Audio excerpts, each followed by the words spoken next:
Malaman nga natin ano bang ini-expect sa darating na linggo. Nasa ating pong linya Direktor ng Oil Industry Management Bureau ng Department of Energy, si Attorney Rino Abad.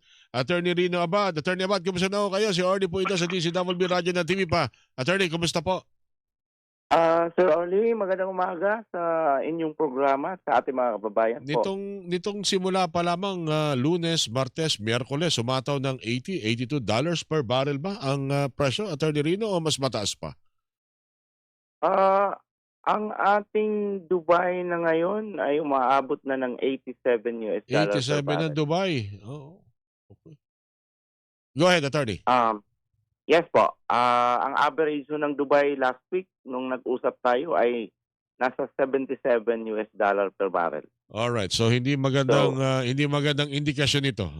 Nangangahulugan ba ito ng posibleng pagtaas at may estimate na ba tayo, Attorney Abad, by next week sa presyo ng diesel, gasoline at kerosene? sa 4 na araw na estimate natin ang gasolina posibleng 5 to 6 pesos per liter ang Opo, increase. opo. Diesel would be 6 to 7 pesos per liter ang increase. Aha. At ang kerosene nasa 3 to 4 pesos per liter ang increase. Of course, obviously, ito dahil sa kaguruan pa rin sa Middle East. Mahirap pa rin bang bumiyahe, tumagos at pumasok at lumabas ng Strait of Hormuz, Attorney Abad, Attorney Rina. Wala pa ho, Sir Orly. Wala akong development na maganda dun sa area. Aha. Alright, kung magtutuloy-tuloy ito, yung pinangangambahan natin na baka umabot na naman ng ₱100 kada litro ng diesel, hindi talaga malayo yun, Attorney Abad, ano?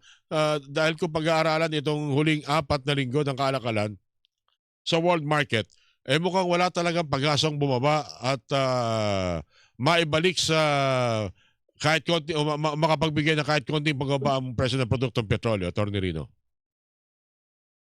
For now, wala pa ho talaga, Sir Orly, ano, na inaasahang magandang balita, ano, na magkukos ng pagbaba. Pero ang inaasahan natin, yung settlement level na 'to, mukhang bumabagal na ho yung increase Aha. at, inaasahan na lang natin yung next week na magiging trading naman, baka hindi na ganito kalalaki ang magiging movement. That's good to hear. Ibig sabihin, Attorney Rino, posibleng may mga pagtaas pa, pero hindi na ito hahataw ng 6 hanggang 10 pesos per liter. Wala na yung ganun. Inaasahan na natin kasi yung movement ngayon ay ano na, medyo hindi na gano'n kalalaki. Though yung average, no, for the whole week ay umabot pa rin na hindi naman ito kasing laki ng this week na adjustment. So baka talaga kung titingnan natin parang next week inaasahan natin na mas lalo nang hihina yung movement or baka sana hindi na rin masyado yung ganito kalalaking increase. Meron din yatang tension sa Red Sea at apektado yung produkto ng Saudi Arabia. Iniisip ko baka ang LPG, malapit na naman magkatapusan, baka merong adjustment din. Anong nakikita nyo dito, Attorney Rino? Well, ibang usapin ho yung Red Sea. Additional problem po yan dahil dyan, dahil sa petroline ng Saudi Arabia, nakakalabas pa rin around 6 to 7 million barrels per day out of the total na mga 8 million Ah, ng export ng Saudi Arabia. Pag yan nagkaproblema, totally mawawala na yung 6 to 7 million ng Saudi Arabia export. okay. So, lalong dadagdag po yan dun sa inaasahan nating increase. Kasi ito, Sir Orly, actual supply disruption yan. Kasi hindi speculative increase ng price.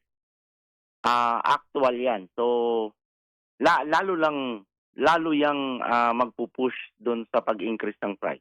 Aha. Kasi nung binalita yan na pinangangambahan natin, eto ngang diesel, gasoline at kerosene, konting bangayan lang, apektado na. Lalo siguro LPG na isa sa mga main na produkto ng Saudi Arabia?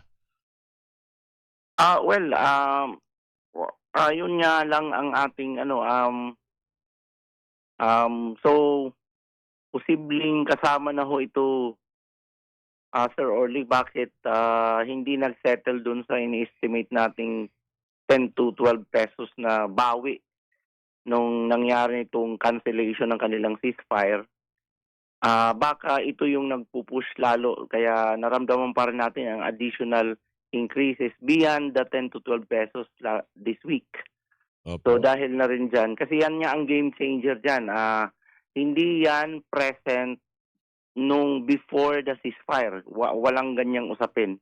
But nitong nawala ang ceasefire, nadagdagan pa ng ganitong tension na naman dun sa kabilang area na saan namang nilalabasan nung bypass ng Saudi Arabia export ng crude oil na around 6 to 7 million barrels per day.